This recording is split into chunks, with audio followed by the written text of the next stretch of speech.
Well, generically, wars of necessity are wars where I think the vital interests of the nation are at stake, in which there are no viable alternatives to the use of force. For example, diplomacy doesn't look appealing or attractive, or it's been shown to be unsuccessful. Sanctions aren't going to do the trick, and living with a certain situation is deemed to be unacceptable. A war of choice is very different. A war of choice usually has two qualities. One is that the interests at stake tend to be less than vital. And secondly, there are, in fact, other policies that are available. It could be diplomacy, or it could be simply tolerating a situation, or it could be sanctions, or what have you.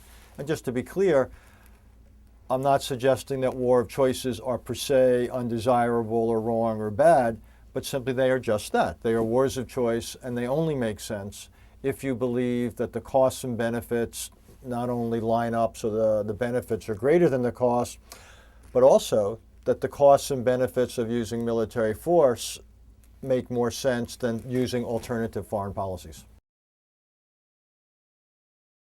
Well, the most obvious one that many people will recall is Vietnam. Vietnam was not a war of choice the United States had to fight. It was clearly not central, I would argue, to the overall balance, say, between the United States and the Soviet Union.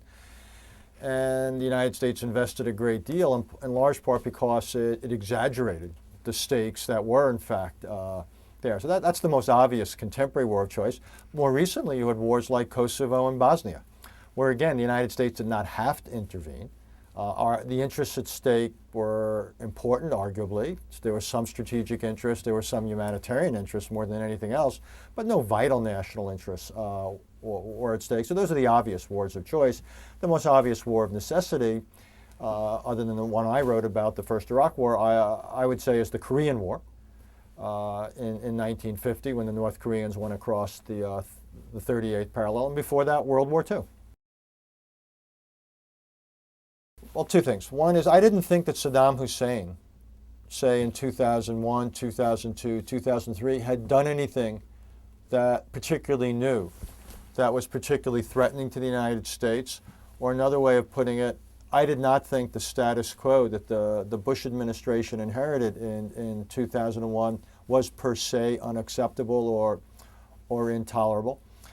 I thought that Saddam Hussein, to use Colin Powell's phrase at the time, was in something of a box. He had lost control over most of the north of his country. You had U.S. and coalition aircraft flying over the north and over the south. He was really limited in his sway over his own country. We thought at most he had some biological and some chemical weapons. He had not been able to rebuild his conventional military after it got decimated in the previous war, after he invaded Kuwait.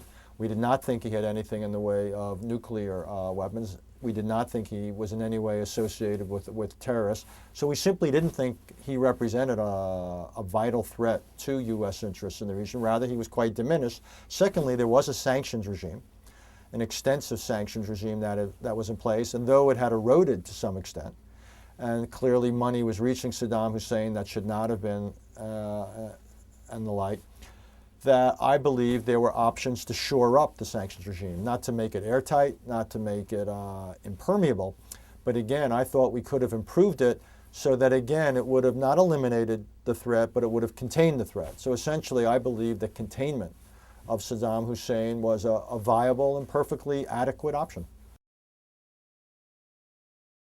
There weren't a great deal of conversations. There were only a few that I recall. Looking a little bit at the whole question of sanctions in a fairly desultory way, the one move that Colin Powell promoted was called smart sanctions.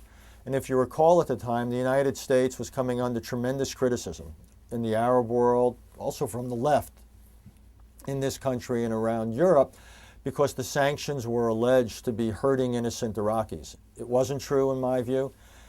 The sanctions had all sorts of humanitarian exceptions, and if there was any suffering that was going on in Iraq, it was because Saddam Hussein was causing the suffering but wanted the sanctions to be blamed for it. It was part of his strategy to undermine international support for the sanctions, but Powell's idea was essentially to challenge him at that game.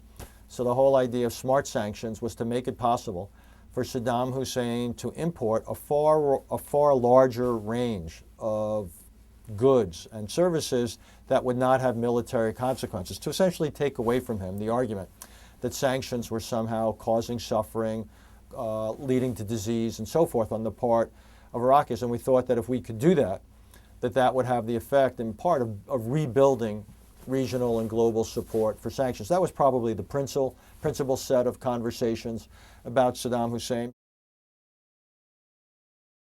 He's also, when you asked the question about Afghanistan, he is also embarking on what I would call something of a war of choice in Afghanistan. Taking a step back for a second, the Bush administration, after doing very little in Afghanistan initially, post 9/11, its rhetoric got more and more inflated about Afghanistan. So you had the Bush administration talking about bringing democracy to Afghanistan. But the Bush administration never resourced that policy.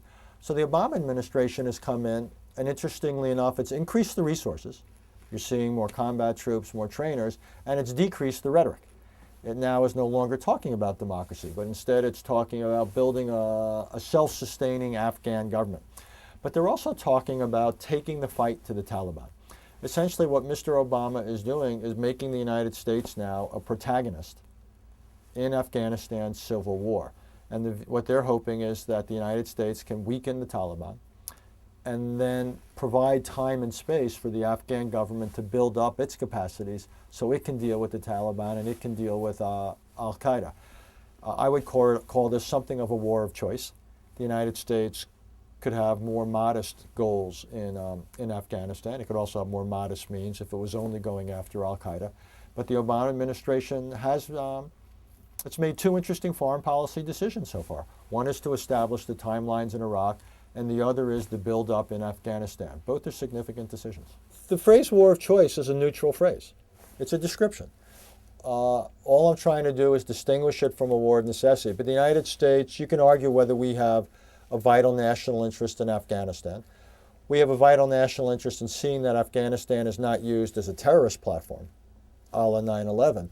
But I don't think we have a vital national interest in the quality of Afghan society.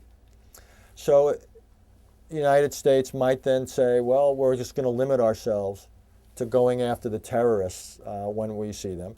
We're mainly going to use, well, whatever mix of military, intelligence, and other foreign policy tools we'll put together. All I'm trying to say is in Afghanistan, the United States has come up with a particular mix of tools, and it's decided it's going to basically take the Taliban on along with the Afghan government in a civil war. That's a war of choice. Now, I'm prepared to say it's a defensible choice, and it's worth trying. I am a little bit skeptical whether it will succeed. And my prediction is that roughly a year and a half from now, the Obama administration is going to have to make some additional choices. And if I'm wrong and things are going very well in Afghanistan, one choice will be whether we stick with it or whether we even increase our ambitions. For example, should democracy building become more of a goal? A more likely future is where things are not going well in Afghanistan. We've put in extra troops, and the general situation in the country is not improving. And the question then is, what do we do? Do we put in more resources, or do we perhaps dial down our goals? And that could be a very intense foreign policy debate roughly in a year.